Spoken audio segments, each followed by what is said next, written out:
UFC 185 is this weekend, but that is not the most important event. Rafa Esparza is tying the heart knot. Yes. Getting married. Yep. Walking down the aisle. Saying, I do. How are you doing this wedding week, Rafa Esparza? Great, man. It's a lot of calling people and a lot of texting and making sure that people are showing up and know to show up on time. And yeah, I don't know. That sounds fun. Oh, it's a blast. There's nothing I love more than making sure people are going to be efficient and say what they're going to do. So today's podcast, we're gonna double tool. We're gonna give people a little bit of what makes us great. Oh no. Yes, we will. I don't know that I signed up for this, but okay. You absolutely did. We're going to talk to John Robles, one of the many systems training center people that we have come to enjoy and talk some ass with. Then enjoy is a strong word, but go on. Then John Evans stops by the podcast to play some over-under Kevin. Mm-hmm. That was fun. I did not know it was him that was coming on when we played. We played just before we record these topsies, bottomsies. Mm-hmm. John was a ton of fun. Really great to beat up on. I felt like I was just taking it to town on the. That's so strange. I don't think I've ever seen you beat up on him before, though. Oh, you definitely haven't. This was the first time. But I don't know that I saw it today either. I'm not really sure. I guess we'll have to let time figure that out. Kevin, can I tell you the one thing that's really bothering me right now? Yeah. Have you heard all these people coming out of the woodwork to say what they think is happening in the Ronda Rousey situation? Yes, I have. Okay, what is your intake of all of that information that people are putting out there? What's the current media cycle for Ronda Rousey right now? Honestly, it feels like she is doing the best job I've ever seen of anyone circulating the max amount of rumors about her fighting a man and fighting Cyborg. Mm-hmm. And I think that's what she's trying to keep going. And every person ever is writing like they are they're just writing very strong opinion pieces about it. So what you're saying is the headline is Ronda Rousey could beat up on blank. Before it was Chris Cyborg, and then people were like, whatever. And then people really decided to go along with this Dana White comment, which I knew even back then. I said, fuck, this is going to come back to haunt us, isn't it? And then you have people like Ian McCall who take the bait and go, Ronda couldn't beat me. Well, no, why does this matter? Like, why does anybody... I think he just wants to fight her. I think he wants the payday. I think Ian McCall's like, I need to get in a fight with Ronda Rousey. Listen, none of these things are ever going to happen. And if they did, maybe it's a mistake. And you're right. Ronda Rousey was being super classy when she said, you know what? Me fighting a man, never going to happen. But then what does she do to bait it? Yeah, I'd totally kick his ass too. Okay. Because every person today, we had Tatiana Ali, I think, or whatever. I'm sorry. I forget what her name is. I call her Tatiana Ali, who, as we all know, was on The Fresh Prince of Bel-Air. For those of us playing at home, she's quite good. She basically was saying that she could beat up on Ronda Rousey. And I guess, what does it hurt to say? Because if it's never going to happen, why not? She's a retired fighter, so I guess you could say that. So with great authority, Kevin, I think now I can just say, yeah, why not? I could beat Ronda Rousey. Oh yeah, why not? You know what? I've also beaten Bruce Lee. So like, yeah, I could take that. Weird that you said that. I was thinking about that this weekend. I was like, Raph could beat up Ronda Rousey. I totally think he could. But like, does anybody else here have that brain where they're just tired of hearing these hypothetical fights that just won't ever? It's like Jessica I physically threatened someone. It's like, well, why didn't she just beat up her last few opponents? Yeah. Why didn't she beat them up? Like, if she's willing to beat some up now, she should have done it then. The brain is just exploding as to how many times I'm seeing this pop up. And it just shows what a weird media cycle that we have going on a week into Fight Week, where you've got a really exciting card that we're going to preview in a little bit. Like, I'm a little sad that we're not going to be able to see it. Now, granted, I may still have a TV on me with a pay-per-view access. We're not going to talk about that at the wedding. No, I'm not going to do that. We're just not going to see it this time. Don't flirt. Don't joke. Let's be straight about this. Well, I'm excited to come out to LA. Mm-hmm. I'm excited to challenge Ronda Rousey in person. I know she trains up in Burbank. Absolutely. We're supposed to do that. But I think it's time to get to this podcast and get this thing kicking. Yeah, let's do that. And absolutely, Kevin, she actually is really close to where the hotel is in Burbank. Or I'm sorry, in Glendale. So you're really close to her.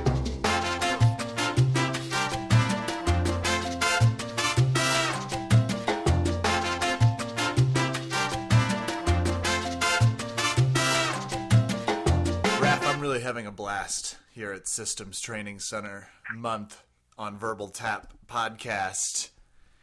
Here now with us this evening, fresh off of a beach workout, which sounds pretty cool. And as aforementioned, I'm still stuck in the blizzard of the East Coast.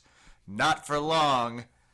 John Robles. John, how are you doing this evening? How was your beach workout? Feeling good, getting that cold lung feeling in the body after a sprint workout and absorbing some sun, so I really can't complain. I feel pretty good. Thanks for having me, guys. Is that what tonight was, a sprint workout? Give me some details. Going to try and steal a training tip here. Today, I was at the beach in Manhattan Beach. There's a grassy hill that has different levels on it, and I work my sprints up the hill, and then I have a few exercises waiting at the top of the hill, some kettlebell swings, some burpees, some ball slams, all kinds of different stuff. Depends on what I'm trying to work on that day. And the walk down the hill is your rest period, and then you fire it back up once you get to the bottom. And you do about 10 rounds of that. Then I got a little bit of work with a buddy of mine, one of my teammates, Mark Tupa.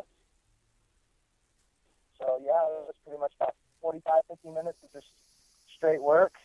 And, wow. Yeah, you get to come down a hill? And then when you come down a hill, that's your breathing and rest period. What an exciting moment in a fighter's career, John. That's the glamour. That's what you do it for, the hills. I do have to ask this because you are the first person that we've had to schedule out time to go do a beach workout, and I don't suspect you'll be the last. So I guess what I'm asking from you right now is, what is the benefit, I guess, of getting out there and doing things on the beach? Is it part of scenery? Is it just getting out of the gym? We're never going to be those people. So what does that mean for you? It's a little bit of everything you just mentioned. I grew up surfing my whole life, and I draw a lot of energy, not just in the sun, but at the beach, the salt in the air, and just being in the environment, like you said. I had the chance to get out of the gym, I travel to so many different gyms throughout the week, just like a lot of fighters do. So what you're saying is you're trying to get away from Systems Training Center when you go to the beach because they're such horrible people. I'm reading that correct. It sounds that way. It really does. But no, I just had a long night, long weekend, and I kind of got a late start on the day, so it was an alternative way to kind of go ahead and push myself, but really get the most out of my workout. So. Well, we thank you for taking one for the team, and I guess we can start by asking you this, because we do have some good news to get to, but we always ask this to everybody who comes from Systems. Who currently at Systems Training Center this week is the worst? This is a recurring segment on our show because we understand the people you train with, but who this week is the worst? No, okay, so what are we talking about the worst? Because there's still a lot of directions with this. I was curious. It's how you define it. So really, I was going to say Raider's choice. Yeah. Okay. Who is the worst? Shoot. Can I stew on this while we go through this little segment? You can. Absolutely. You can take your time to do it. It just shows that you don't have the ability to think quick on your feet, and maybe that's something that we're trying to help you with here. But yeah, let's go ahead and move on to a little bit. So good news that happened this week. Yesterday you were at the University of MMA, correct? Yes, right here in LA. Great show, amateur show. And you did have some folks, two of our friends, Angel, he had his professional debut, he won. And our other good friend, Vince Cachero, who was just on a couple weeks ago, he ended up winning his fight. You want to tell us a little bit about those? Two really good performances. Unfortunately, I missed Angel's, but I heard he performed really well, which is really good because I've really taken a liking to the kid over the last few months. That he's really been working hard and showing up to team practices. So to see him do well, I was happy for him because I know he really enjoyed it. And he's like a kid. Like he's young, right? Yeah, he's really young. I really can't put his age up. I think he's maybe 18, 19. Oh my God. Jesus. But just, good-hearted kid, always smiling, in a good mood. And just, you can genuinely see he loves being around the fight team and just, learning and working hard. So it's cool to have kids like him in the gym and then to show up and do well. And, he really performed. I got to see the finish on film, but, it's not the same as seeing it live. But I'm glad he did well. Well, what was the... Oh, do I get to hear the finish? Yes. What was it? What happened? Oh, he got him with a rear naked choke. I believe... Hells yeah. I believe he took his back off a takedown and then finished him with a rear naked choke. Wait, the systems guys are not afraid of the submission game. I like that about your gym. Like, you guys clearly coach a pretty good scramble submission game. Yeah, we work hard, and I know we tend to be known as having really good, but I feel like we're really good all around, wrestling, grappling, striking, and just kind of wherever the fight goes. And sometimes I gotta send it back to our coach, but Ian Harris really prepares us mentally, for what we endure in the cage. So some of these kids, awesome. they surpass even us, the kids we see them every day, and they tend to rise to the occasion. That's awesome. Well, screw Angel. He's 18. He has the rest of his life to live, so we don't need to keep talking about him. Let's get straight to talking about Vince. You were there for Vince. Talk us through that. Everything I saw on the internet said Vince outclassed his opponent in a way that he basically put on a seminar without charging people. Am I reading that correctly? Yeah, Carry On did say it fairly well. That's his saying when it comes to striking clinic. Vince showed his true colors. When he first came to the gym, or when I first started training with him, he was really, really solid fighter, but he had been away at school and doing other things, so he hadn't really gotten his timing.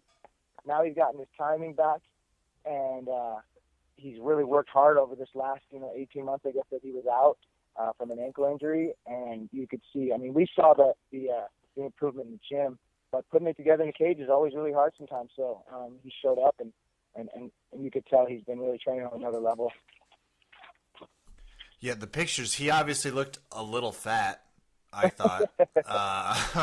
As I said, it looked huge to me, the pictures, for what seemed like, and, we talked to Vince, and Vince kind of described it as like he was like, it's an amateur event. It didn't look like an amateur event. You could have easily stacked a UFC tag on the side or a Bellator, and that's what it looked like to me. Can you explain the venue? Was it huge? You know what? It's at Club Nokia, which is right next to the Staples Center. It's really used for concerts and theater. So the venue itself is very nice. These amateur kids really don't know how good they've got it, for not having an amateur circuit at one point and now having all over California, and then UMA really treats these guys really well. Makes them shit. Yeah, I was about to say, John was telling us off air when he got started in the amateur events. Amateur events were just bar fights, really. Jeez, these kids, they don't know how good they had it. My first amateur fights were with a little gym smoker on a Christmas Eve, and I went with big gloves and shin pads. 2-minute rounds, and I had 4 fights in one night. Luckily, the first 3 I finished, and then the last one I went all 3 rounds. I think it was maybe 2 rounds, and if it was a draw, you'd go to a third. But yeah, and that was the extent of my amateur career, in a busted gym. What year was that? What was the year? 2010. Yeah. 2010. So funny. It's inconceivable if you think about like grappling and MMA right now. If you think about it 5 years ago, it's just so hard to explain. It's in a gym. That's awesome. And now they look like the MGM Grand is putting on every show. Even and congrats again to Vince. Obviously, pretty selfish. Not like a charity-based type of dude, but whatever. Screw him. That's enough. John, tell us about you. You've got a fight coming up. Yeah, April 10th for Bama, USA at the City of Commerce. I'm fighting Rob Gooch at 135. It's going to be a good night, you know. I'm excited. I feel like he's a good opponent. And, I think the fans are going to be the winners at the end, you know, no matter how it goes. But I see myself doing really well in this fight. That's really awesome. What's the fight? What's the weight? 135 pounds for bantamweight. Okay. I'm always curious. And how did we were talking a little bit about you starting into the fight back in gyms. How did you get into MMA? Were you a specific martial art, or did you just kind of fall in love with the whole fight game? What was your spark? No, I played baseball and soccer as my root sports throughout my whole life, and surfing as well, like I said. And when I was done playing junior college sports, I had just been, kind of roaming around, traveling a bunch and surfing. And a buddy of mine had introduced me to Brazilian Jiu-Jitsu. Had introduced me to Brazilian Jiu-Jitsu, and I started, going with that. And I did a tournament after training about a month, and this guy put me in, a crucifix, and really messed up my elbow pretty bad. And next thing I knew, I was hooked. I had to figure out what was the next step. I was hooked. And, okay, let's time out here for a second. You get injured, and in your injury, you say, "Yeah, this is the stuff. This is what I want to do."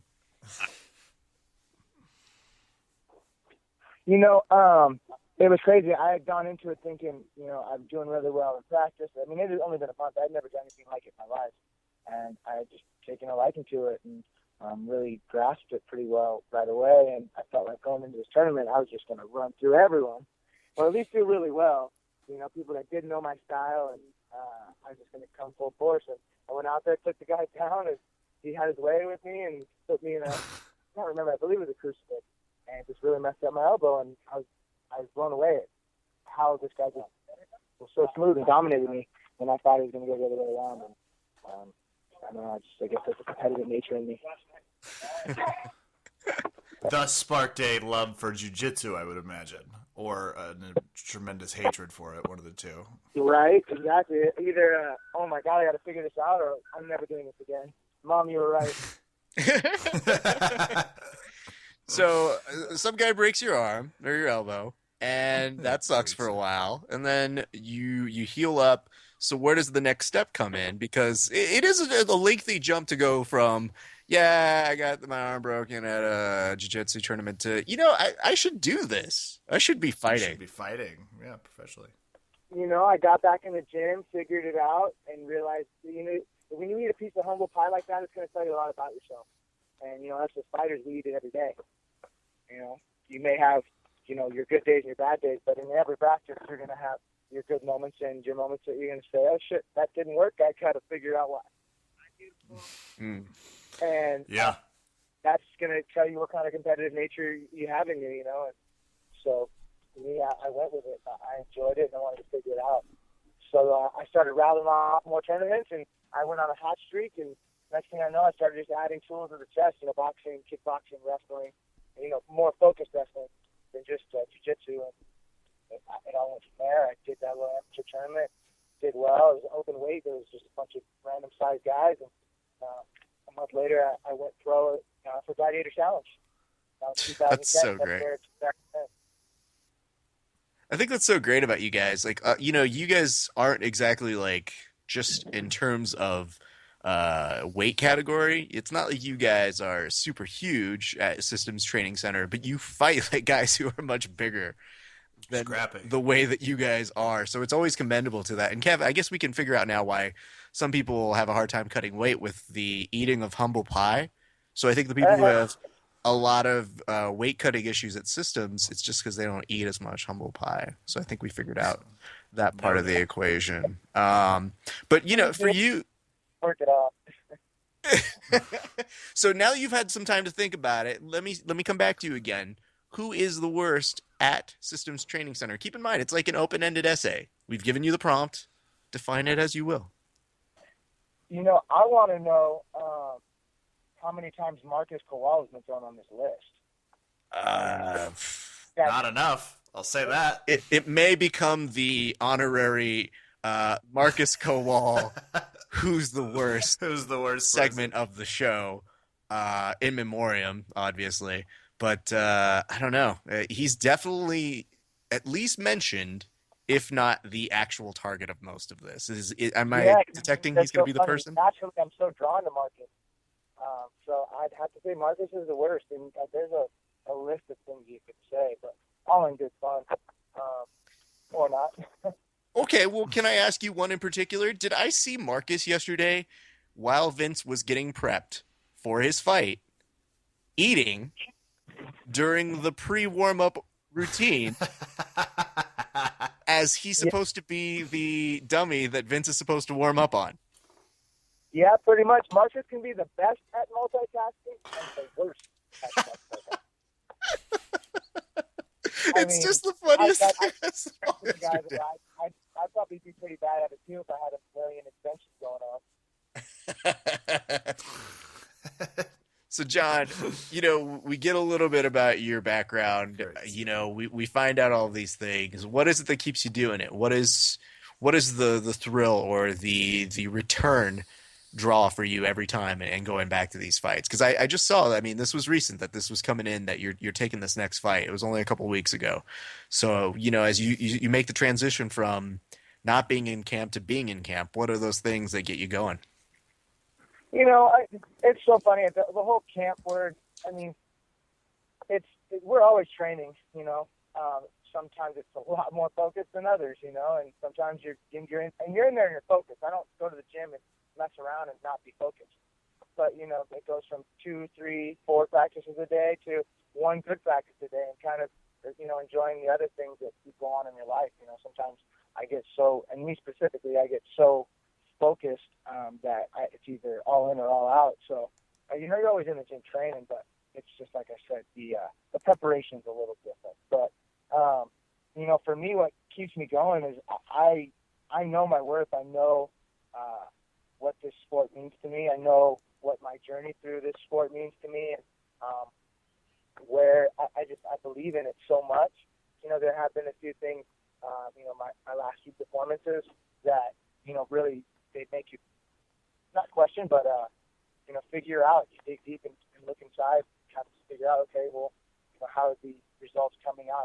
I'm getting better as a fighter and had kind of some interesting results these last few fights. So, that's what keeps me going, is I know how good I can be, or how good I am, and how much better I can be, and feeling like I'm only getting better, especially, refocusing myself and applying myself. So that's what keeps me going. I love what I do. I love the sport. I love the feeling Absolutely. of stage. I love the feeling of winning.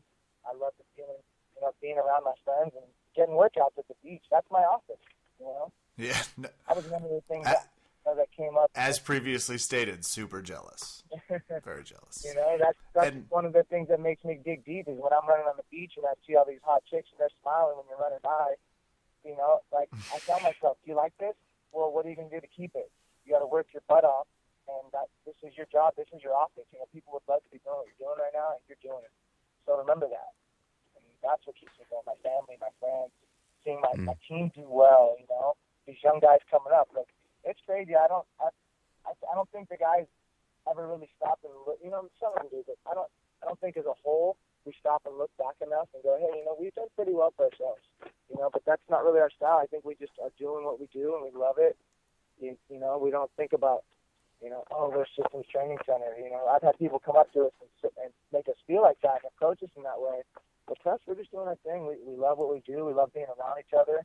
We have a good core, and, we have a leader and our coach. And so it's just these things happen and around us. It's just what we do. And I think know how cool it is to be a part of it sometimes. And on that note, what can we expect from your fight coming up at Bama USA? I always try to bring fireworks to every one of my fights.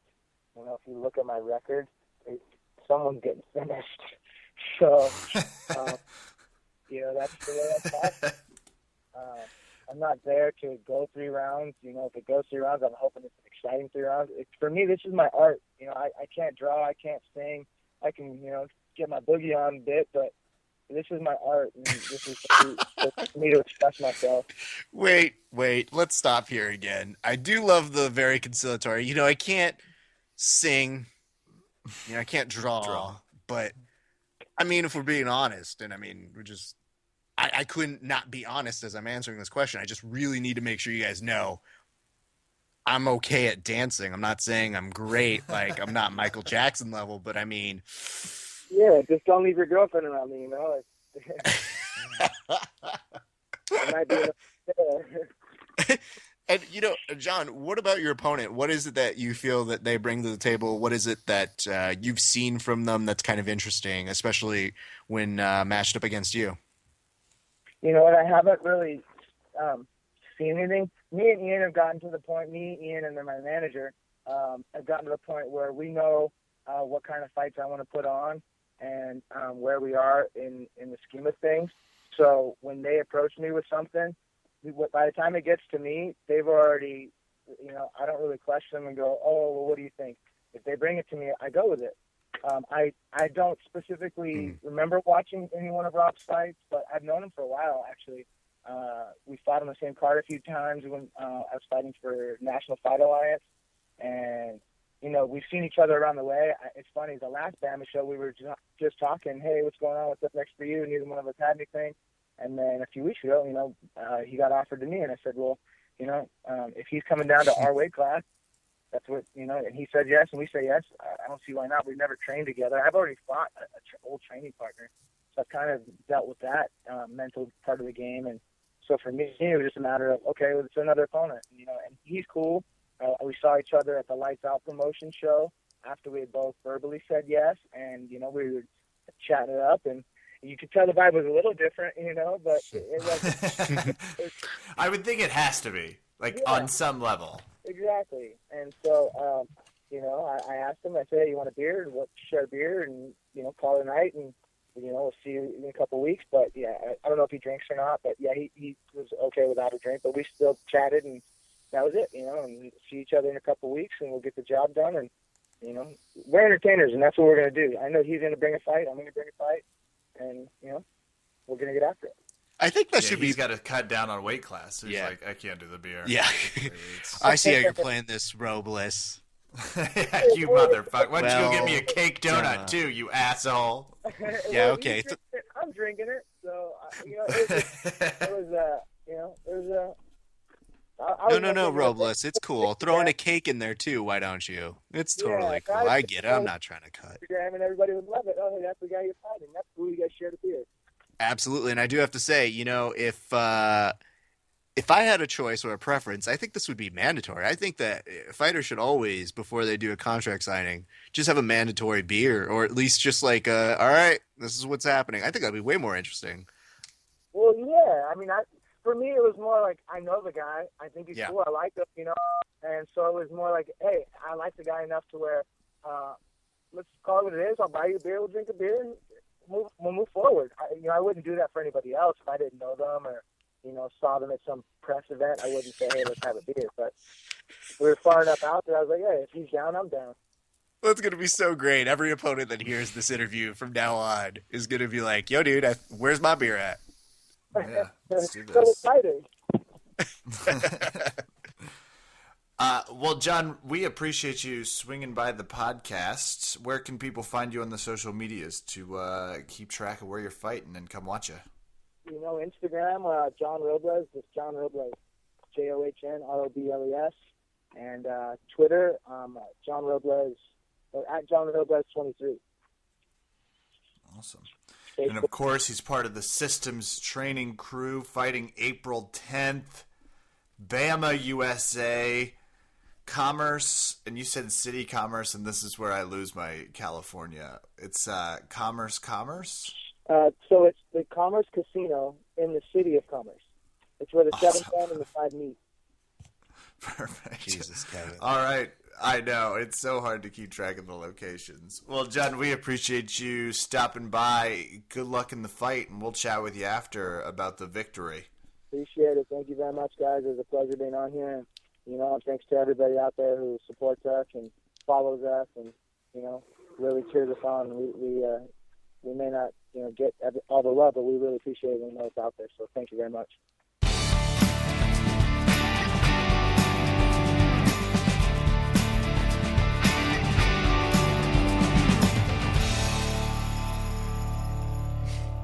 As we're really excited about this week, not only is it a festive week for me, but it's also a pay-per-view week, which means we are legally contracted to do an installment of Over Under Kevin.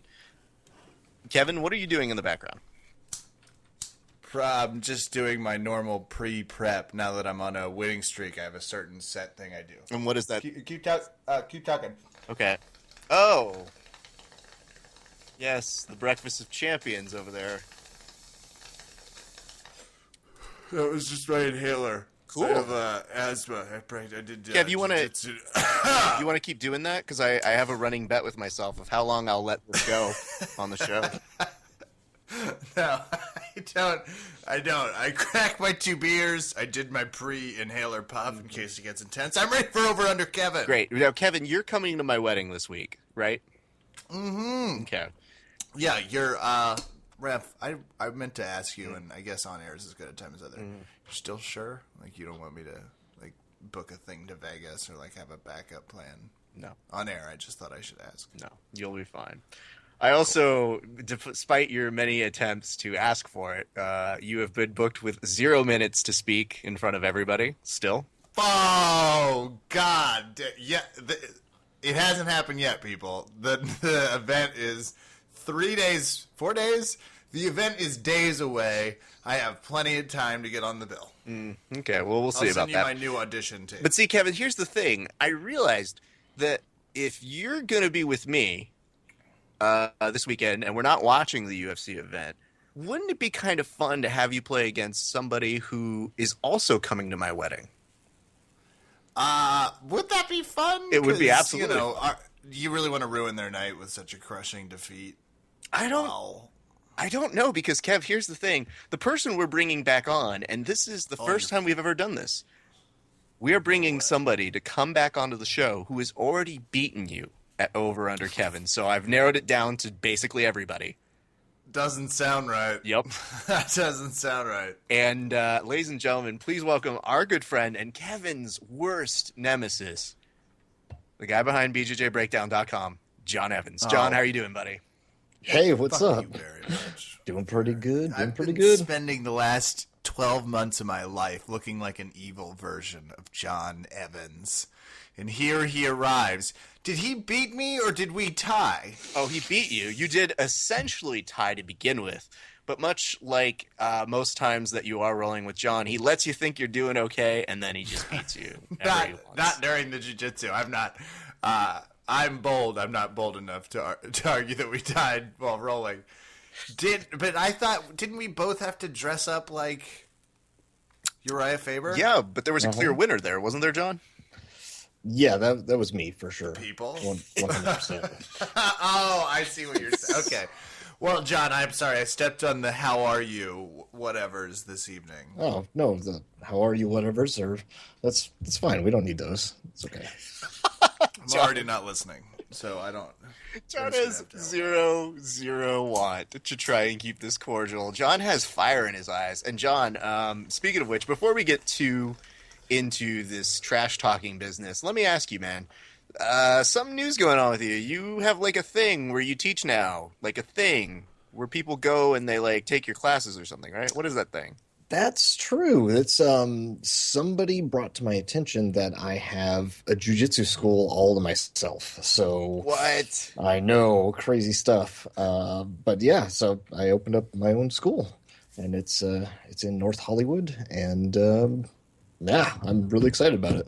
Jesus, dude. So what is the hardest part about opening up your own gym? Is it trying to get things together? Is it trying to make it Kevin-proof?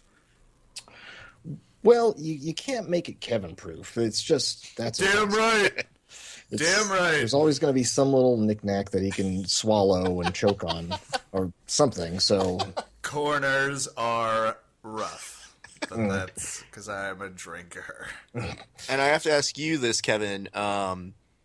I know we're about to get into shit talking, but this is probably the moment when you should say what you think of John as a teacher.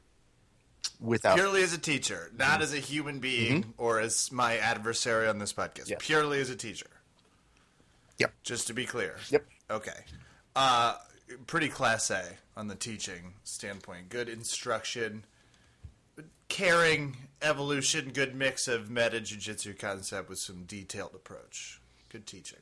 It sounded like it was a word jumble that you just picked a whole bunch of words from and somehow assembled what you think is a sentence, but I'm proud of you for it, Kevin. Aristocrat, thank you, penicillin, Raph. Now, John, here's the thing. You've actually played this game before. What are you expecting right now? Do you feel good knowing that you already have this advantage over Kevin, that you've already beaten him before? Oh yeah. I mean, this is the big number 2 that Kevin's been waiting for. So it's the big number what? The big number John, 2. Sorry, Raph, shut up. Yeah, It's the big number 2. Mm-hmm. This is the one. The big number 2. Kev, you're playing a little too fast, a little too loose right now because you're in the giggle stage, and it just shows that John is so fucking with you. One reviewer said that John Evans' gym has bears, cotton candy, and human megaphones. Don't miss out. The password is violence. Wait, I'm sorry. Did you just try and lift Stefan and terribly? I guess I would have lifted it better if you'd asked me what human megaphones were. Kevin, do your Stefan voice again real quick because I'll entertain a podcast. I wasn't doing a Stefan voice. I was doing just a normal voice. But if I was like, LA's hottest BJJ dojo is Swagger Tooth. It combines LA's best things. Humanitarians, vegans that are shaped like question marks, so when you spin them, no one can tell what they're saying. People that exclusively use Whole Food sacks for sex devices. And human megaphones. What's a human megaphone, Kevin? It's that thing when you take a small Mexican and you scream something in their ass and then they shout it louder to the people out there. Wow, this may be the cruelest thing I've ever done to Kevin, which is to see this one thing that he did all the way through and force him to go through it entirely. Yeah, can we get back to John's gym success? Absolutely. John, we're very excited. So it's going to be in North Hollywood. Where can people find it? They can find it on the internet at www.bjjbreakdown.com, or they can find it at 6887 Farmdale Avenue. It's still pretty new, so I'm trying to remember it myself. Well, we need to work on that. That's going to be something that we're going to develop here. But let's go ahead and get straight to the game. Let's go ahead and cue music. Oh, Raph, hold on. Let me actually cue the music. Okay. That's cool. Yeah, that's fine. And now it's time for the thrilling installment of Kevin.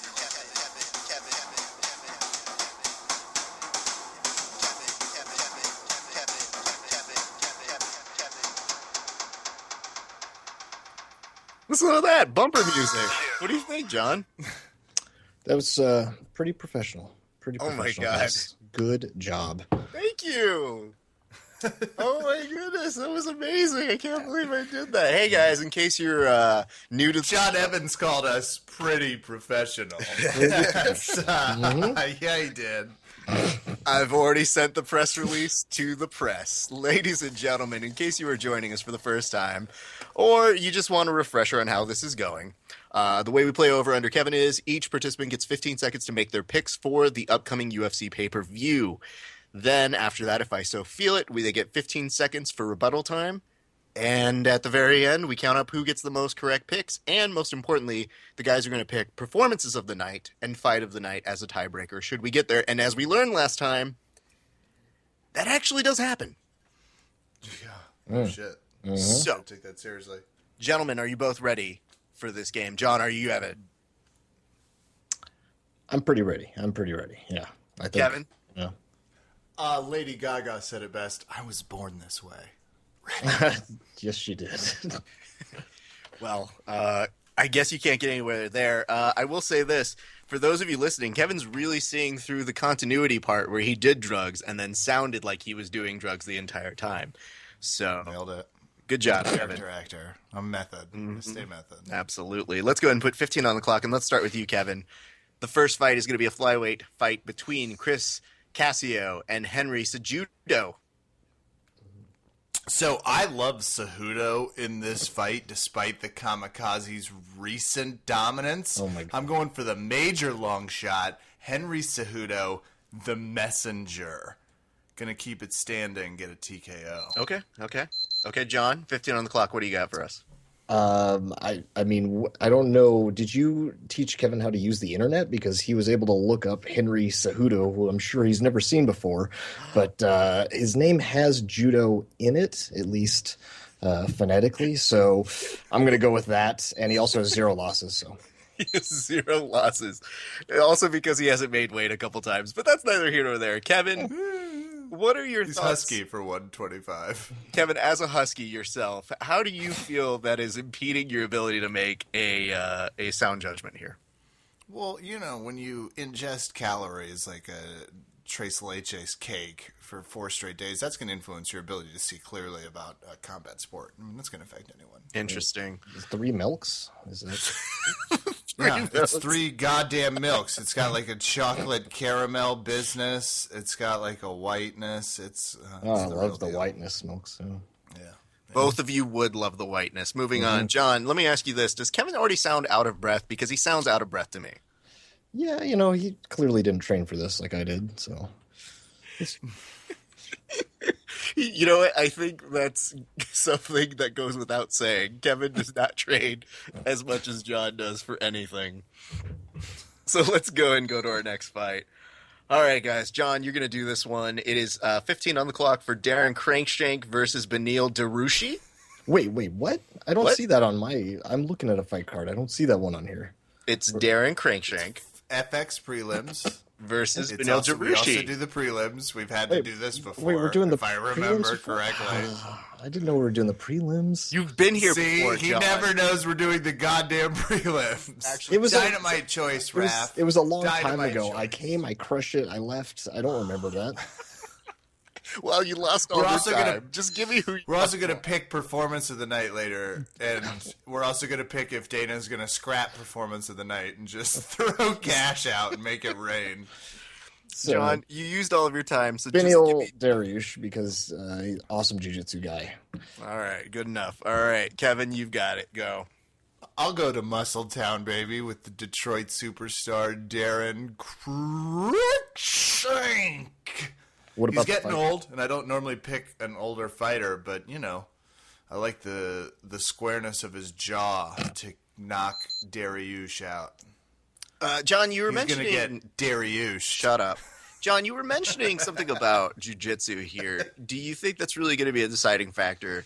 Beneil Dariush is actually really good with his jiu-jitsu, but do you think that Darren Crankshank, he's just been kind of on a tear lately, wouldn't you say? I wouldn't say that, no.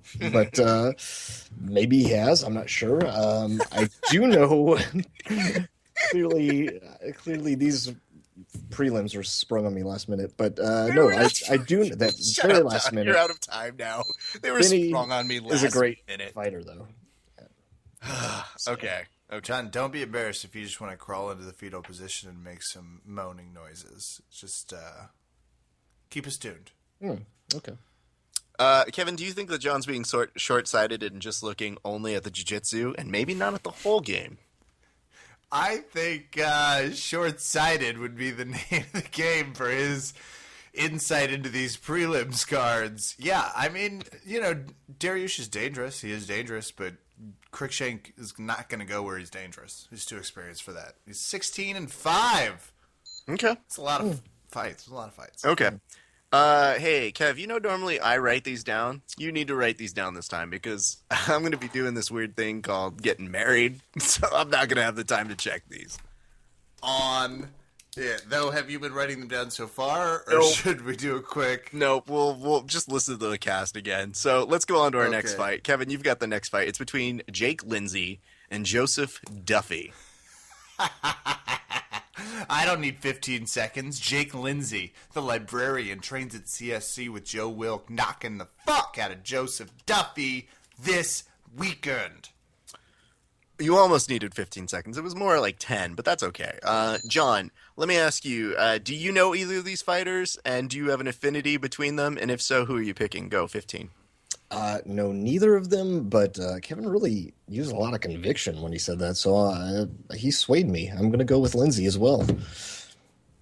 This is fun. Yeah. Interesting. Are you really going to agree with Kevin? We'll see. We'll see. What did he do that most swayed you? Just the way he said Lindsay, it was, I don't know, it was a little bit manly. Okay. You don't, all right, well, maybe it's just me. Oh, okay. It might be just you. Yeah. Kevin, let me ask you this. Do you think it's just blind to agree with you like that? I think it's the most honest, unblind thing he's done yet. I think he's finally starting to see the light. And you know that moment when you realize it's not about aggression in jiu-jitsu? I think John's almost there. He's Okay. like 2 or 3 more times from being there. So he needs to drill it a few more times is what you're saying. Well, I think that's pretty obvious. I don't want to say it. I know. Oh, unless he's like a Kit Dale anti-drill type. And then, just concept it or whatever, John. John has nothing to say for you, Jiu-Jitsu peon. Let's move to our next fight. It is a women's bantamweight fight between Larissa Pacheco and Germaine de Remandi. And John, you're going to start us on this one. Where are you getting these fights from? John, what are you getting these fights from? Go to UFC.com. Yeah, I'm there. The first thing, if you scroll down even a little bit, is UFC 185. I'd just like to point out, John spent all of his time being an old man with the internet and being like, well, I don't really know. Where is the button that tells you where the UFC... So you say that you type in UFC.com and it takes you to a magic page?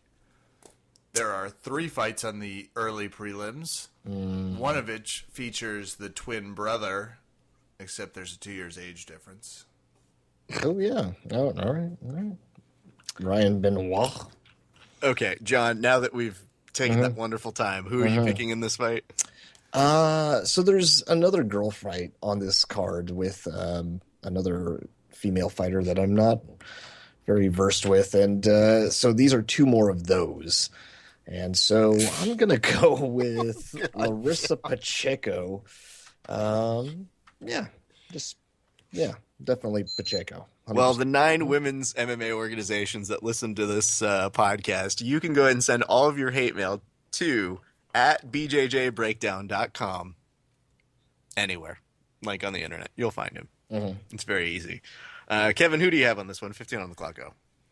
I question your loyalty to America if you don't want to hear Bruce Buffer announce the following win by knockout: Germaine de Randami, the Iron Lady. Obviously, that's who I'm going for.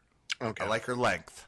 Okay, that's not usually something you identify when saying you like a lady, but okay. A fighter, not a lady, Raph. Let's be respectful to Okay. the 9 women's organizations listening. You can send your hate mail to @LegalLatino on Twitter. The best part about this is Kevin thinks that that's really a great get, but it's really not. Here's the problem, though, Kevin. When you're looking at it and you're trying to figure this out, are you in your head basing this off of any knowledge of either of these 2 fighters? No. If we're being honest. Well, I think we're past honest at this point. So why don't we go to the next fight, which, by the way, Kevin, you predicted very nicely, has to do with a Pettis. It's the other one, Sergio Pettis versus Ryan Benoit. Sergio, can I get in on this bandwagon early? First of all, best abs in MMA should be a category. I'm just saying it should be. GQ, you're welcome. I'm taking Sergio Pettis. He looked dangerous, fighting with his big bro, proving something. All right, 15 on the clock for you. John, what do you got? Sergio does have some wicked cauliflower ear. So, that and the fact that his brother's Anthony Pettis, then I'm going to say Sergio. Okay. Okay. This is some sound reasoning. His brother fights so good, he may actually be in this fight too. It worked with Fedor's brother. Well, it didn't work outside of life with Fedor's brother, but that's another conversation, guys. Kev, do you know what you expect from this fight? I do not know much about Ryan Benoit, but I love the babyface name. And, it's kind of an interesting. Sergio, early prelims after being what I think would be a draw, it'll be interesting to see what kind of show he puts on. I think this is like a humbling test from the UFC. Okay, now, John, if you were to have a nickname, I feel babyface anywhere in there. It's a rough name to have. Do you have a nickname for yourself, maybe even in your jiu-jitsu career, that we don't know about? If so, what is it? 15 on the clock, please. What? The nap timer. Oh my goodness! Look at me. It doesn't even take me 2 seconds. The nap timer it is, Raph. Can we lock it in? Because I said it quickly. The nap timer? Yeah. As in you take naps on a what? No, like old timer, but nap timer because he talks with a cadence that's very nap inducing. Or if he's looking for a badass angle, like I'll put you to sleep. What? That suddenly got a little bit better. John, do you have a nickname for Kevin? Maybe. I don't know, Kevin. Well, just think about his natural attributes. He has none that are really impressive. So. John, stop it. Oh, no. I'm sorry. Kevin, were you trying to talk about your length again? It's okay. We'll give you plenty of time to do that in a little bit. How about this? How about we go to our next fight? And it's a big one. And by a big one, I mean, the scale. Hey, everybody. It's a heavyweight fight between Roy Nelson and Alistair Overeem. Let's go first to John Evans. 15 on the clock, go. I'm going to give this one to Nelson just because they both have suspect chins, I guess. Well, you can't really say that about Nelson, but he did get knocked out, but it was by Mark Hunt, I believe, who hits like a truck. Alistair seems to be knocked out by a stiff breeze, so I'm going to go with Roy Nelson on this one. Breeze. Wow. Says the John Evans, who's walking around at nothing more than $170 these days. Jesus, John. Be some kindness to these very nice bigger guys, if you would, please. A cool breeze. How dare you, John? Kevin, what do you have? 15 seconds on the clock, go. Mostly I'm just impressed because John Evans finally said a joke. Took 40 minutes, but we got there. I'm taking Alistair Overeem. Come on, he's in shape. It's 8 versus 9, and frankly, it's more like, hey, will either of these fighters stay out of prison long enough to make it to the fight? We'll see. I'm going with Overeem. I will say the interesting aspect about this fight is one person's definitely been on steroids in their career, and the other is Alistair Overeem. Absolutely. Do you guys see that this is any potential to be surprised here? Because these two fighters do at least have some knockout ability, or are we just going to see a standing up fight? John, I'll ask you this. Yeah, I mean, Roy's gonna slug it out like he always does. He's not interested in taking it to the ground, even though he should be. And the Reem is gonna try to keep it standing, but I think that's a bad idea. Kev? This fight, this feels like one of those fights that there's almost no way we'll make it past the first round for conditioning, alcohol, and violence reasons. But somebody's getting knocked out. Like, I feel like both fighters are like, we're swinging. And that's why I think Alistair Overeem has a shot. He's in great shape. In great shape. All right. I mean, he's a lot smaller than we've seen him before. So there's no horse meat that he absolutely no horse meat. US, so. Not FDA approved, my friends. Let's go to our next fight. It's a middleweight fight between Elias Theodorou and Roger Navarez. Kevin, would you like to lead us off? Of course. I remember that thick jaw from anywhere. Elias Theodorou, the Spartan, has won me before when I have lost. He was one of my 3 bouts I predicted correctly, the Spartan. Okay. All right, let's go over to John. 15 on the clock. Go. I'm just gonna go with Roger Narvaez, just because Kevin went with Elias, so I think that's I stand a pretty good chance of winning this one. It's proven very effective in this game. Yeah, Just taking the opposite of Kevin's picks. when in doubt. Yep. Kevin, so let me ask you this. Okay, have you started thinking of wagers? Because unlike other guests who get surprised that there's a wager at the end of this, you already know that there is a wager there because both of you have, faced off before. So, Kev, have you been thinking about wagers in the back of your head? I have been thinking about wagers. Okay. and John, have you also thought about the fact that you're both going to be at the same place and same time and know the results when you're both at my wedding? I've been trying to put the fact that I'm going to be at the same place at the same time as Kevin out of my head for a long time. So, yeah, I mean, it's a thing, but Okay. I don't know that that's going to maybe change any of the kind of bets that could be made, but I'm just, throwing it out there, you guys. Okay, let's go to our next fight. John, you're going to lead us off on this one. It is a lightweight fight between Ross Pearson and Sam Stout. 15. Go. Man, Sam Stout, I thought he retired. No, I'm serious. Like, that guy, I haven't seen him in a while. Ross Pearson was up and coming, but then he got dismantled not that long ago. I'm going to go with Ross Pearson for youth. Oh my God. It's almost as if John's been missing from, like, he's been in a coma for 10 years, and we've just played all of these old fights on DVDs for him, and he's just getting caught up. He's still around? I really thought he retired. I'm not joking. I know, John. It's At a super young age, but still. It's okay, John. What was his last fight? Can you tell me his last fight? John, I can easily tell you what his last fight was. You know that? Just keep talking. He last so you fought can Al type. Iaquinta November 7th of talking? 2014 No, UFC. look. No, that was Ross Pearson. Yeah. Good try, though. Ross Pearson got wrecked by Al. I'm sorry. Oh, he's talking about Sam Stout? Are you talking Yes. about his last fight? It was at the Ultimate Fighter Nations finale, Bisping versus Kennedy against KJ Noons on April 16, 2014 in Quebec, Canada. Yeah, how would I forget that? Stupid. Oh, He obviously that was won cool. with a round one TKO. Yeah, that in 30 we'll seconds. all remember. Duh.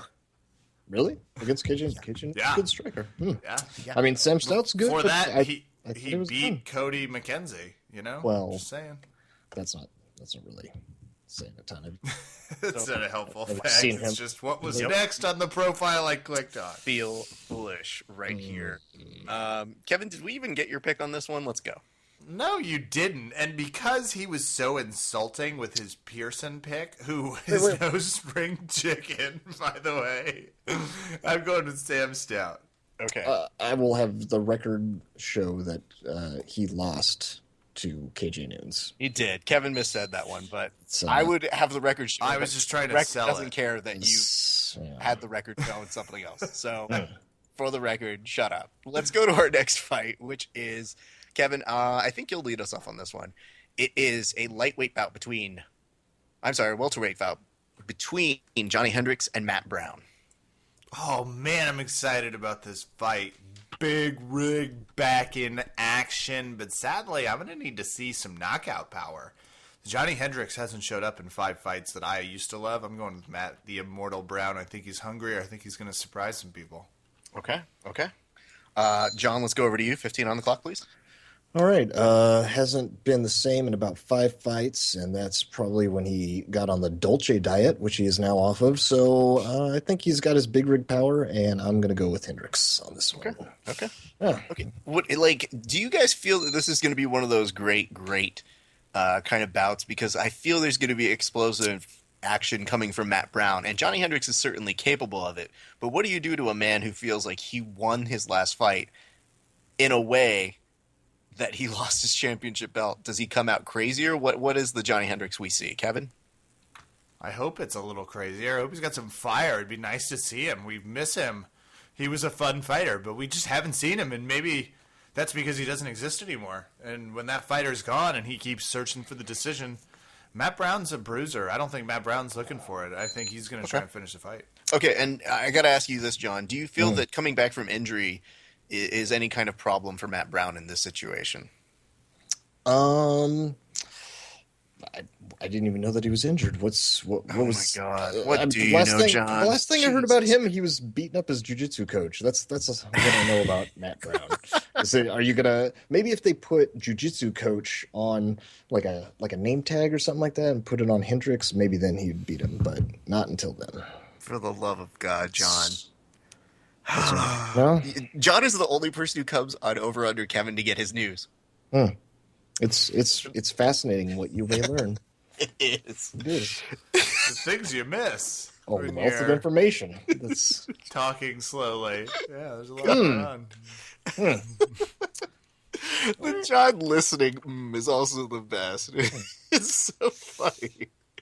You can tell how much hatred is in that one.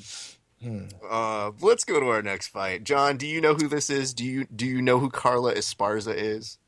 Yes, I actually watched that season of The Ultimate Fighter, and that's the only way that anyone would know who she is, because they did not have this in the UFC, unless you were a big, I don't know, hook and shoot, or what was that was really old school. What was the one that UFC just recently bought? The Invicta? Invicta, yes. Unless you're a big fan of those two things, you probably would not know her, which is unfortunate. There's some really good female fighters out there, and you're certainly making a case for them, John. So who do you think is going to win between Carla Esparza and Joanna?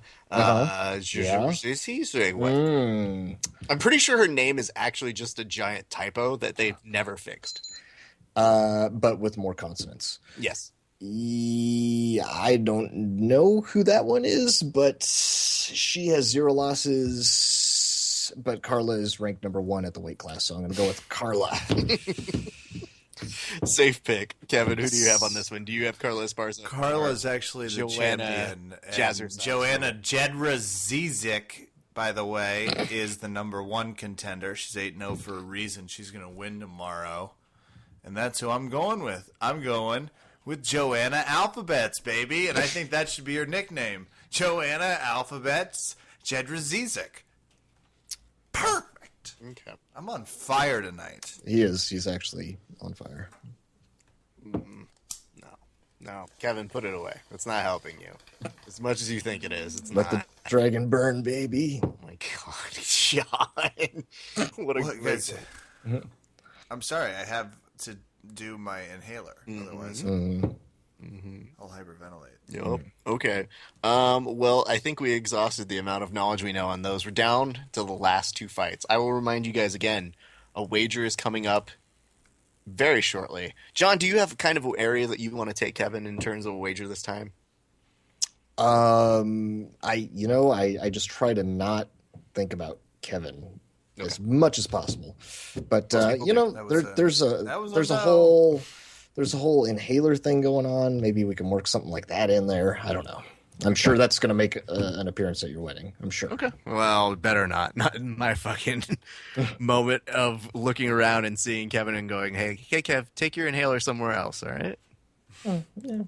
It's a party. It's a classy country club, you asshole. Let's go to our next part, which is going to be, Kevin, lead us off on this one. It's a heavyweight bout. Jared Rorschach Test versus Josh Copeland. Sure it's a heavyweight bout, ref? You're sure it's not some sort of other weight bout? That's a joke if you can see the picture. I'm going with Josh Copeland. Anyone smiling that creepily deserves my pick. 9-1 KO power. Always brings 245 pounds to the cage. Well, Kevin also usually brings about 245 pounds to a cage. Do you feel that he's sticking together with a creeper, that he's just keeping his creepy brethren in? I'll ask you this, John. Yes. Good. Who do you have in this fight? Kevin. Kevin is not fighting. That's debatable. It's not. He can make the weight class. I guarantee you he can. But call me in, coach. Kevin versus emphysema. Go. I'll eat a fucking jar of tomatoes. Whatever I need to do. Let's get up there. What's got a lot of weight? That's not Peaches? a jar of Steak? tomatoes. Bring it on. Really? Is that? I'm fighting. What? Yep. Let Let him live. Let him do his I thing, need John. something with a lot of water. Maybe apples. You know what I'm saying? John, I'm going to need a pick from you in 2 words. Go. Jared Rosholt. All right. I like that. Gentlemen, we are at our final bout of the evening. It is a championship bout between one of the most exciting fighters in the world and a guy named Rafael. So I personally am torn here. I don't know where to go because Anthony Pettis is amazing, but then you got a guy named Rafael. So, John, I've got to start you off. You've got 20 seconds to tell us who you think is going to win this fight. Go. Oh man, Pettis, amazing striker. Rafael, Rafael, and then Dos Anjos. So is that 2 years? He is exactly 2 years old. Yes. 2-year-old Raf for the win. 2-year-old Raf for the win. All right, Kevin, what do you have on this one? You know, I've had some feelings for a while for Anthony Showtime Pettis. Yes, that the court has told you cannot act upon. It started as like just butterflies, but it's blossomed into something real. And like his striking, jiu-jitsu, submission, wrestling pressure game, it's grown into art. Okay. It's like a Daniel Steele novel. Thank you. Yeah, Kevin on the side actually makes money, mostly just by penning really, really dirty novels. Kevin, what's your pen name again? I don't think I should say it. No, please do. Tell everybody. Stickly Wets. Wow. Ladies and gentlemen, the world's hottest club is Stickly Wets. Nope. It has everything. What does it have, Kevin? No more. No more of that. I thought it was Way magic too the much first time. What are you talking about? Obviously. Like I said, I'm just torn here. Anthony Pettis is such a great presence in the UFC. This may be one of the few times that I don't root for Rafael, but I'm torn. I don't know where to go on this one. What are you saying? I don't know, John. I don't know. I don't know what I'm saying. Toddler you versus Anthony Pettis? Toddler. I mean, come on. But let's be real. I'm getting married on a day when there's a Rafael fighting and an Esparza fighting. This is a very, very But Raph, you know history is very clear. What's that? That Rafael will win. Just based on this, Normally, that's what I'm saying. But you've seen Anthony Showtime Pettis. I like Anthony a lot. He's a great fighter. I want him to continue winning. I think he's a great presence for the UFC. So here's the good news. I'm not going to be able to watch it. So I guess we'll be able to figure out if me watching a Rafael has any more of a help to said Rafaels. So I don't know. We'll discover more. Kevin, what is your one task at my wedding? My one task is to keep you updated on how the fights are going. That is correct. That is the one task we have given Kevin. So at any given time, he is going to be keeping me informed of what's going on because the three of us will be at my wedding. So I apologize for not watching these fights with you guys and keeping you from watching them, but also you're getting delicious food. So let's talk a couple things, guys. Let's talk about who's going to have the performances of the night and the fight of the night. John, let's start with you. Performance of the night. There's 2 of them. They give out 2 performances of the night. I'm just going to tell you before you ask me if they do that. They do 2? God damn it. Shut up, John. What? Shut up so hard. Is that like a new thing, or They've been doing it for about a year now. Okay. All right. Yeah. What's the? Oh, okay. No. All right. All right. This is, I learn a lot here. This is, it's School of Hard Knocks. So, I'm going to say performance of the night is going to be Anthony Pettis. Okay. With his amazing striking. Okay. And fight of the night is going to be Hendricks versus Brown, because that could be a slugfest. Great. And then we also have one more performance of the night that they usually give out. So do you have anybody else that is going to get like individual recognition? Who you think may have a good fight? Kevin. No. Kevin is not fighting. We've been over this again. Every day he kind of is a little bit. He is fighting a lot of adversity in his life. I will give you that. But he is not fighting in the UFC card. Is there a secondary fighter? Remember, the last time this happened, it came down to tiebreakers, so it does matter. This is important.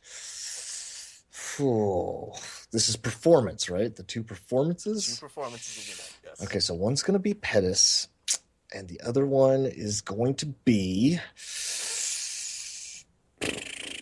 Esparza. Carla Esparza? Okay, we can go with that. Kevin, who do you have over all this? Carla, sure, whatever. Yes, get a performance of the night for getting married. Amazing. It will be. Performance of the night, Pettis and Dos Anjos. Fight of the night. Wait, that's is performance going to go to Nelson Overeem. Performance of the Wait, night. what? Okay. What? Wait, you said performance of the night. Pettis, Dos Anjos. Pettis is going to get the performance of the Oh, night. So all right. Nelson Overeem is going to be fight of the night. Mm-hmm. And other Pettis is going to get the other performance of the night. Interesting. Can I pose this theory, you guys? Can I put this out there? What if the 2 people who win performances of the night are Rafael and Esparza? You'll know your marriage is very No, blessed. don't put any of that on me. I don't need any Kevin, Just saying. any of your insight on that one. Let's not put voodoo curses on that. Well, let me just say this real quick, you guys. I'm excited for you both to be at my wedding. But I think I'm even more excited at the possibility of there being a bet being fulfilled at my wedding. So, John, you're always the guest. We defer to you. Do you have a bet idea? A bet idea. A wager. If well, what time will the ceremony be taking place exactly? Are these fights going to be over, or So- I need to know? Paint the picture for me, Raph. I know. John is asking questions yet again. Here's what's going on. The fights have never changed. The fights will be over by approximately 9:30. So you guys probably, dinner, maybe there's a little bit of dancing now happening. Mm-hmm. So that's kind of where we're about, I think. It may end up early. Sometimes a UFC has ended as early as like 8:30. But it could go all the way to 10. So that's kind of our time barometers there. Interesting. Huh. So Kevin will be completely unconscious by the time it's over. That's very likely. Yes. It's hard to make a bet with a completely unaware person. So, man, I don't know. I will defer to Kevin. See, do you think of anything that's just? I do have an idea that will work at the wedding. Well, wait. Okay, before we get to that, I just want to have the record show performance of the night as voiced by Kevin, Anthony Pettis, and his brother Sergio. Yes. Each one, respectively, for performance of the night. Yes. I think that officially makes Kevin a Pettis file. I just want the record to reflect that. John is swinging from the fences with his best joke because he knows he's losing. Here he comes out of the gates. Don't be distracted, fans. I did it. We know what this is. This is a Hail Mary. I did it. So, is there a pool at the hotel, Raph? There is. Okay. At some point, either before or after the wedding, obviously I'm voting for after, but I'm amenable to understanding that there's I guess John might not be staying there. I hadn't He is thought about not that. staying there. So, what about the loser has to do a 40-ounce icing in the winner's honor? So, like a personal toast to their greatness, and then do a big icing. Well, I definitely put a no icing clause in my alcohol That's rider. right. You did put the so the pool thing was the other idea I had, which was going to be like that they had to jump in the pool after, like, first of all, you had to, like, admit that you were terrible. Then I could, like, throw John in the pool, or he could throw me, you know, but, like, Sure. a judo-type toss. Yes. I think And that's then a it great occurred to me idea. that you might not be staying. The hard part is I feel it would be done when you're both drinking, and that would be terrible. Let me propose this for the both of you guys. Okay? Raph does not want a dead Kevin at his wedding. No. Like, I would get so many complaints from so many people.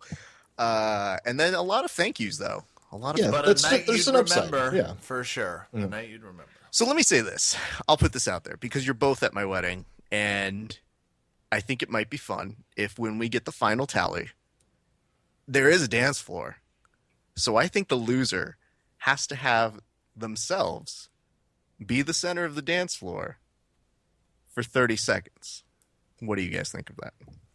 Like people step on you? No.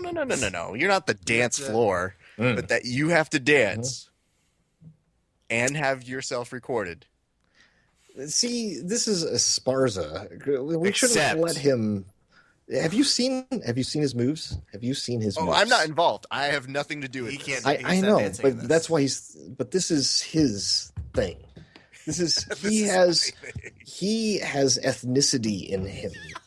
That we don't even understand that, Kevin. It's he can move his hips in a way that I've not even seen in jiu-jitsu. It's unreal. That's true. I can't translate the ability to move my hips into jiu-jitsu as well as I can do on the dance floor. But let me tell you this, John.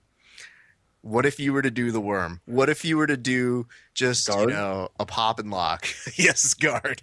That's so great. John's definition of dancing is just break falling and doing the worm sprawls. guard. Mhm. So I don't know. Kevin seems to be into it. If you have a different counter, John, I'm all open to it. I like the idea that you guys are at the same place, same time. So we're thinking dancing. We're putting a button on dancing with an asterisk for John's attitude. We're just waiting to get John's subtle agreement. Oh, Yes. I will bring my attitude. Oh, well, I think John has answered the question for us, everybody. So I guess that's going to be the wager. Gentlemen, on a personal note, I'd like to say I'm very excited both of you are going to be at the wedding. I think it's going to be a lot of fun. I'm impressed with you for offering the wedding up as an event to use podcast vetting. It's very What else you got? you. It's very you, and I'm excited. I'm ready for some LA weather. I'm ready for it. Oh, it's been terrible, John. How bad was it today out? It was actually pretty hot out. It was like, I'm like, damn, it's gonna be spring soon, and it is like 85 or something. I had to wear shorts. Mm-hmm. So I mean, get ready to suffer. That's Yep. all I'm saying. And John has very nicely offered up his place, so we'll be training over at his place, which is, again, John, it's called? It is the Breakdown Academy. So BJJBreakdown.com, Breakdown Academy. I had to sing it a little bit. It's okay. that good. It's that good. It helps. Song and dance is going to be an important aspect of whoever loses the bet. So it's good to be able to connect yourself with music. I'm just saying. John, it's a blast. I look forward to seeing you at the wedding. Kevin, obviously, is extending his well wishes to you, right, Kevin? Absolutely. Can't wait to train there. Yeah, no, it'll be awesome. Yeah. No, John, you have my full undivided attention. Well, John Evans, thank you so much for popping in and for not only being the first person to do over under Kevin twice, but also Number making the two. very exclusive Number two. exclusive 10 Timers Club. This is John's 10th time on the podcast, everybody. Does somebody want to make a yay or a woo sound? Okay, there. Dude, that's insane. Mm-hmm. That's amazing. We don't just let anybody show up here. Great stuff, John. There you go. That was lovely. Well, good. That was some good playoff music. Ladies and gentlemen, John Evans. John. Thank you, guys. Appreciate it.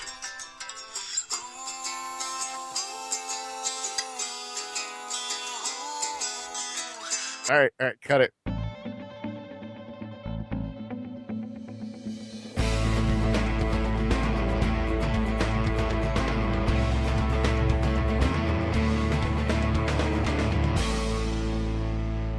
What a podcast, Raph is part of. Big thanks to John Evans, obviously. Big thanks to John Robles. I just realized it was a John-only podcast tonight, which I love. Do you feel that John is maybe one of your greatest challenges ever? I just feel like I was put on Earth to combat his boring niceness. And I take that seriously. You know, I don't want to disappoint people if they're expecting me to bring a certain je ne sais excitement. I will say you are very good at disappointing people. So I don't know about the second part of that sentence, but I definitely heard the first part. Well, good. We are wrapping up and headed to LA. This is a good time to announce we are taking little breaksies. Yay, break! Yay, breaks are good. We're going to take a month off. We're going to throw out some of our favorite former content. This is the first time we've done one of these little brief refreshers to both breathe and celebrate the union of, you know, a joyous two lives as you marry. I won't say things like that this weekend. I'll get Please it all don't. out of the podcast right now. Yep. You're absolutely welcome. So we're just going to take a little breaksies, and, you know, we'll be on the social medias. We'll see you there. Yeah, we're not going anywhere. We're just not going to do a podcast for a month because, let's be real, guys. Once the wedding happens, I fully expect to lay on my couch in a coma for a week and then remember what the hell I did, like, before all of this talk about wedding happened. So I'm very much looking forward to that. There's a lot of Netflix I've heard is great, so I'd love to see part of that. People keep talking about this Kimmy Schmidt, and I'm like, guys, no. I don't have time. I'm busy. I want to. Stuff to do. I snuck in 2 episodes, but that was to get myself thinking of Right something now, I'm else. the That's not unbreakable going on. Raph Esparza. So That's fuck right. off. I gotta get married. Absolutely. So, yeah, we're looking forward to that. We'll still be around. We'll get you guys to hopefully listen in on some old episodes that you loved because, yeah, why not? And then we'll return as the podcast you know and love in a month's time, guys. So don't fret. We're not going away. We're just saying we're going to go see other people for a little while. And I would like to shout out BJJ Academy. Had some great training. Got to teach a few classes. Stole some tips from some people we've had on this podcast to do a little teaching, which is always great when the community gives back a little bit. Really fun. I am, of course, stoked because Pan Am's is coming up. Andrew's headed out to referee, by the way, Raph. Stoked to hear about how that goes. But that's Andrew over at BJJ Finder. Check it out as you're traveling, and of course you are, and there are 10,000 schools of doing jiu-jitsu now.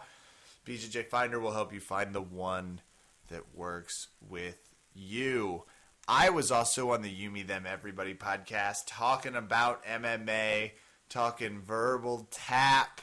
Had a really good time, informed some people, and afterwards had somebody come up that trains over at 50/50 with Ryan Hall, who was like, oh, man, I want to talk to you, and some good questions. So, like, 3 to 7 MMA fans emerged from this really fun, crazy entertainment podcast. It's awesome. So thanks to them. Check it out. And that's going to do it for me, Raph. Let's go ahead and start by saying Valley Martial Arts Center. Shout out to you guys.